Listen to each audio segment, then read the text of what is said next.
اعوذ باللہ من الشیطان الرجیم بسم اللہ الرحمن الرحیم اللہم صلی علی سیدنا محمد معدن الجود والکرم وآلہ وسلم۔ سامعین و ناظرین اکرام، السلام علیکم ورحمۃ اللہ وبرکاتہ۔ آج کا موضوع یہ ہے کہ ہم کس طریقے سے اللہ تعالیٰ کو یاد رکھیں۔ دیکھیں، اللہ تعالیٰ کو یاد رکھنے کا آسان طریقہ یہ ہے کہ آپ اپنے ظاہر کو اگنور کریں، یا اگنور کریں یا اس کے مقصد کو نظر میں رکھیں کہ یہ کیوں دیا گیا ہے ہمیں ظاہری اب یہ میری حقیقت تھوڑی ہے، جو کچھ میں آپ کو نظر آ رہا ہوں یہ میری حقیقت تھوڑی ہے، یہ میری شکل تو نہیں ہے، میں تو کب کی پیدائش ہوں اور رہوں گا جب تک اللہ تعالیٰ چاہے گا۔ تو یہ ہے نا کہ یہ اپنے آپ کو اگنور کریں۔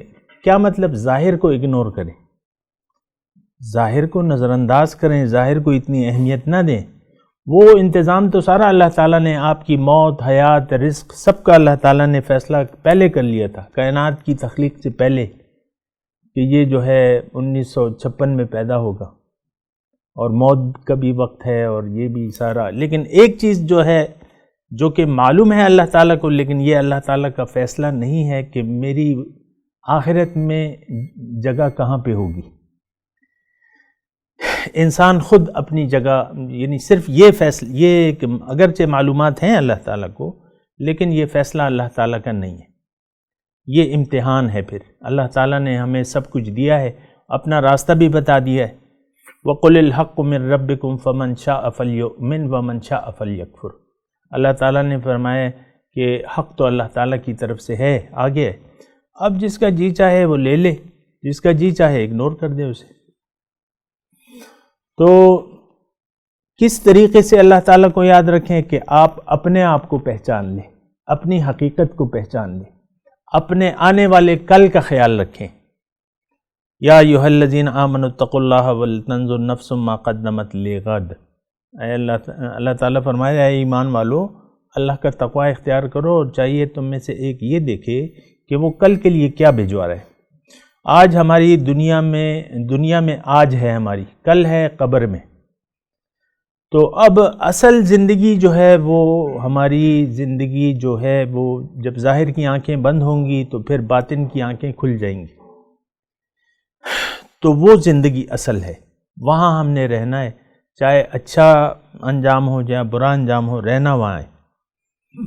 یہ روح ختم ہونے والی نہیں ہے، جو روح ربانی ہے نا، ایک روح حیوانی جو ہے وہ تو ختم ہو جاتی ہے، لیکن جو ربانی ہے تو وہ ختم نہیں ہوتی، وہ تو نور الہی ہے۔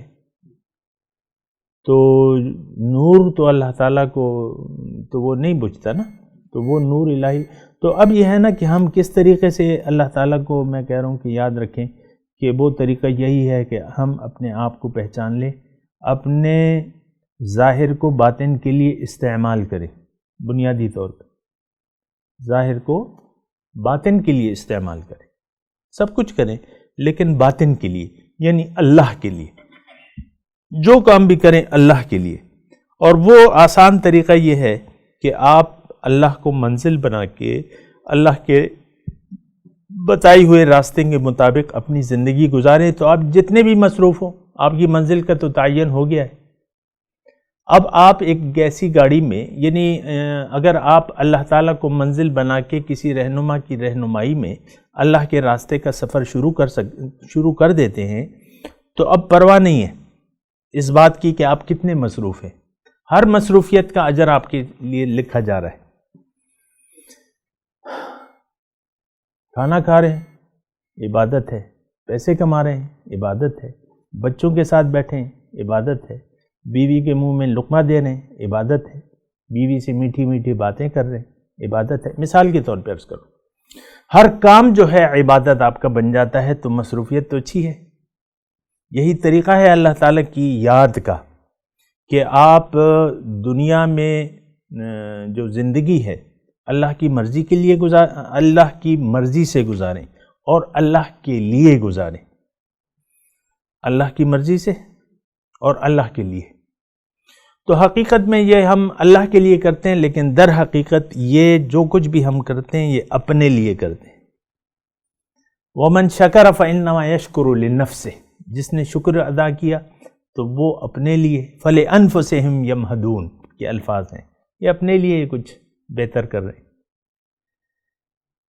تو پھر اگر بغاوت ہے تو اس کا بھی اثر ہم پہ ہی پڑے گا، اگر شکر ہے تو اس کا اثر بھی ہم، تو سارا کچھ اللہ کے لیے تو ہم نہیں کرتے، لوجہ اللہ کرتے ہیں، لیکن در حقیقت یہ تو ہم اپنے لیے جنت یا دوزخ میں جگہ بنا رہے ہیں۔ آخرت کو ہم بھلا کے اگر زندگی گزار رہے ہیں تو اس کا مطلب کیا ہے کہ دوزخ میں آپ کے لیے جگہ تیار ہو رہی ہے۔ قریب جو ہیں وہ لوگ جن کے دل اللہ کی یاد سے غافل ہیں، ان کا ٹھکانہ جہنم ہے۔ وآخر دعوانا ان الحمدللہ رب العالمین۔